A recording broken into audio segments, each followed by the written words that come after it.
ಕೆರೆಯಲ್ಲಿ ಈಜಲು ಹೋದ ಯುವಕ ನೀರು ಪಾಲಾಗಿರುವ ಘಟನೆಯೊಂದು ಗುಬ್ಬಿ ತಾಲೂಕಿನ ನಿಟ್ಟೂರು ಹೋಬಳಿಯ ಎನ್ ಮತ್ತಿಘಟ್ಟ ಗ್ರಾಮದ ಕೆರೆಯಲ್ಲಿ ಸಂಭವಿಸಿದೆ. ಕೆರೆಯಲ್ಲಿ ಅತಿಯಾದ ಆಳ ಇರೋದ್ರಿಂದ ಈ ಘಟನೆ ಸಂಭವಿಸಿದೆ ಎನ್ನಲಾಗಿದೆ. ಮತ್ತಿಘಟ್ಟ ಗ್ರಾಮದ ನಿವಾಸಿ 40 ವರ್ಷದ ಜೈರಾಮ್ ಮೃತಪಟ್ಟ ನತದೃಷ್ಟ ಆಗಿದ್ದಾನೆ. ತಂದೆ ತಾಯಿಗೆ ಈತ ಒಬ್ಬನೇ ಮಗನಾಗಿದ್ದ.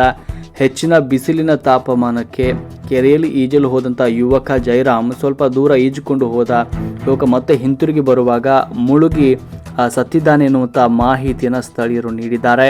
ಇನ್ನು ಘಟನಾ ಸ್ಥಳಕ್ಕೆ ಆಗಮಿಸಿದ ಗುಬ್ಬಿ ಪೊಲೀಸರು, ಅಗ್ನಿಶಾಮಕ ದಳದವರು ಮತ್ತು ಮುಳುಗು ತಜ್ಞರನ್ನು ಕರೆಸಿ ಮೃತದೇಹ ಪತ್ತೆಗೆ ನಿರಂತರ ಶೋಧ ನಡೆಸಲಾಗಿದ್ದು, ಈ ಪ್ರಕರಣವು ಗುಬ್ಬಿ ಪೊಲೀಸ್ ಠಾಣಾ ವ್ಯಾಪ್ತಿಯಲ್ಲಿ ದಾಖಲಾಗಿದೆ. ವರದಿ ಶ್ರೀಕಾಂತ್, ಗುಬ್ಬಿ.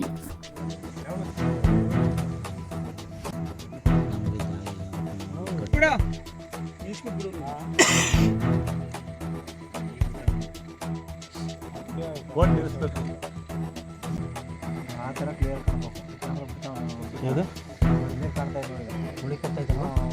ಈಗ ಬಿಟ್ಟು ನೋಡಿ ಹೋದಂಗೆ ಕಾಣೋದು. ನಾವು ಅಲ್ಲೇ ಕಾಣ್ಬೇಕು.